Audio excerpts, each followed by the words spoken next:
Today, I am coming clean about why I quit having cheat days, but to do that, we're gonna have to go down memory lane a little bit. If you have been on my channel for a while, then you know it used to be made up of some of the most ridiculous cheat days around. 20,000 calorie challenges, all you can eat pancakes, burgers the size of your head, you name it, I have eaten it. And during that time, I had the highest viewership that my channel has ever seen. I was gaining thousands of new subscribers a month, and initially, I was having a ton of fun. I would spend all week planning a ridiculous food challenge, and then spend my entire weekend filming and editing the final product. But as time went on, it started to become less and less enjoyable. I also noticed if I made a video that wasn't food related, almost no one would watch. And that wasn't the kind of audience that I was looking to curate. I love food as much as the next guy, but I felt I had so much more to offer than just putting down a week's worth of calories in one sitting. In addition to that, these types of videos really didn't align with my mission of living a healthy lifestyle. I've always prided myself on going to the gym and taking care of my body, which made me feel like a bit of a hypocrite. How can I preach how important it is to make healthy choices and then spend the entire day eating fast food? It really wasn't the message I wanted to leave behind, so I had to do some soul searching. And I broke this down into two parts: ego and emotion. My ego didn't want to let go of the video views. Plain and simple, I let my self-worth become validated by the number of views that my videos were getting. And as soon as I built up the confidence to put out the content that I truly wanted to share, regardless of who watches it, it became so much less tempting to chase the numbers. What I found is the people who stuck around, like you watching this video right now, are the ones who I actually want to be here, not someone who is only entertained by a poor relationship with food. From the emotional side, I had to figure out why I ever got enjoyment from eating to the point that I felt sick. When I broke it down to the most basic level, I figured out it was because I was being overly restrictive when I wasn't filming videos. Because I wouldn't let myself have one cookie on a random Tuesday, I found myself overindulging in a dozen of them as soon as the weekend came around. And this didn't make me feel or perform my best, which is something I value much more than a quick insulin spike. So now, my videos may not get 30 or 40,000 views any longer, but I'm actually able to make a meaningful impact on the thousands who do still watch. On top of that, I'm taking care of my body and setting a good example for my future child, so ultimately, I'd say it was a pretty good trade-off. Let me know what you guys think about the new cut summer tee. I love this color, you guys know, just the perfect fitting t-shirt. But are these shorts too short? I feel like they're so much different than what I would typically wear. I don't know. You guys have to let me know in the comments down below. Am I pushing it too much? In other news, camera mom is having her most difficult day of pregnancy so far. But I think she's feeling a little bit better. I am. She's been on the struggle bus. 14 weeks. 14 weeks. But this is like the first day you really felt nauseous. We've been blessed. Well, I think the only reason I feel nauseous is because my head was hurting so bad. Yeah. I think it was just like hormonal. She's trying to blame the tacos we had last night. We're not blaming the tacos. We're going to get the tacos every week. But thankfully, this little boy makes everybody feel better. So tonight, Megan is making us a chicken stir fry. Did you get this off TikTok? No, I got it from a neighbor. Not a TikTok recipe, a neighbor recipe. I trust the neighbors a lot more because they've actually lived more than 20 years on this earth. But I don't think I even told you what this video is about. It's about why I quit having cheat days. Did you know you were a big part of that? You told me. Yeah, Megan thought it was disgusting. I didn't say disgusting.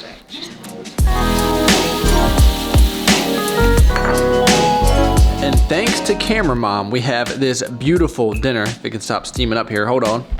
Chicken, peppers, broccoli, rice, gonna be super filling, super delicious. We appreciate you.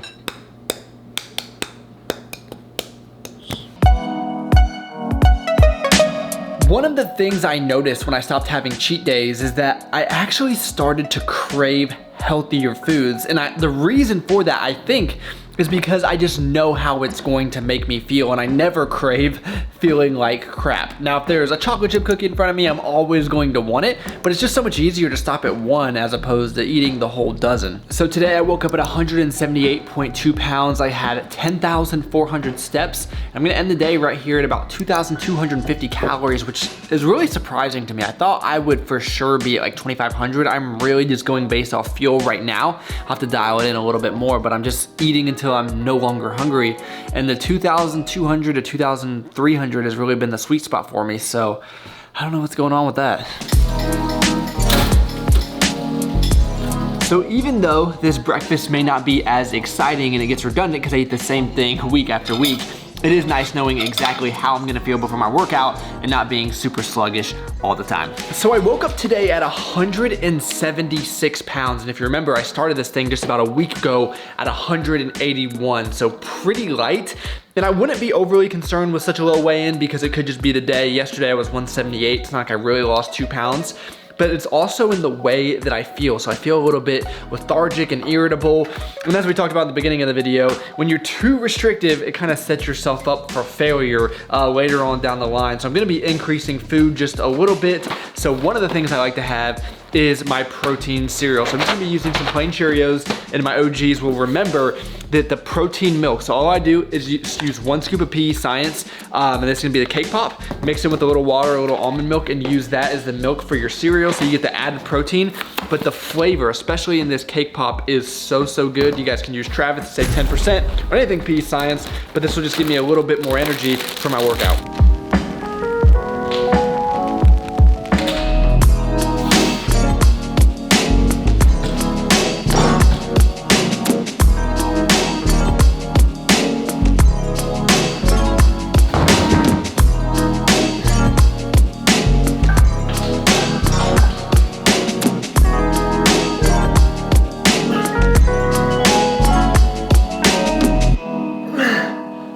All right, another workout in the books. I am feeling a bit leaner already. Like I said, I'm not trying to push it that hard, but that first week, a lot of water weight will come off. So we'll see how things kind of taper down here in the next few weeks or so. But we do have some trips coming up. So I'm gonna be headed back to Austin, Texas for the first time since I've moved away next month in July. I'm really excited for that. So let me know if I still have people from Austin watching these videos. And then in August, we're actually gonna be going to Hollywood, Florida. Never been, but it should be a pretty good trip.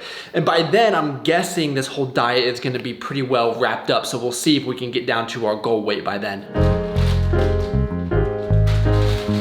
So one of our favorite places to eat is a place called Sweetberry, where you can just build your own rice bowl. So this has sushi rice, chicken, pineapple, corn, cilantro. It's a really great combination, especially with this teriyaki sauce, or maybe if it's like a spicy peanut sauce. I really don't know what it is, but it is super good and it's a pretty good breakdown of macronutrients, especially for post-workout. Is it obvious that every time I record one of these videos, there's like 4 hours that goes by and I just don't do anything on camera?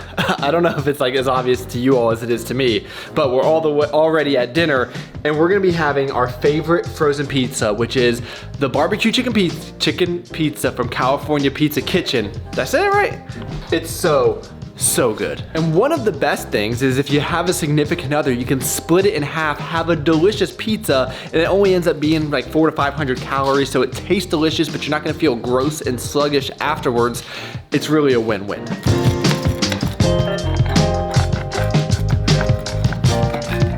Challenge you, find a better frozen pizza. If you think you have one, leave one in the comments down below. And of course, the weekend never ends without at least having a few cookies, 2 for me, 2 for camera mom. We're not gonna overdo it, don't worry. So I'm gonna finish off the night with one of my favorite desserts of all time, the Pea Science Select Protein Bar. Tastes like a Reese's Cup, absolutely love it. I'm gonna finish the day at 2,800 calories. That's gonna be the most calories that I have eaten since I started this cut, or whatever it is that you wanna call it. Like I said, I'm kinda just eating to satiation, and I was a little bit more hungry today, and I kinda felt the effects of lower calories over the week. So tomorrow I'll get right back on it, and I'll probably be right around 22 to 2,300. I might try to bump it up to like 24 just so I don't kinda get to this place, but we'll see. It doesn't really matter on a daily basis. Really, it kind of comes down to what the weeks average out at. But I will keep you guys updated as we go along. Thank y'all so much for taking the time out of your day to watch. You could have been doing anything in the entire world, and you chose to spend a few minutes with me. That is pretty awesome. Please give the video a like, subscribe to the channel if you are new, and I look forward to talking to y'all next time.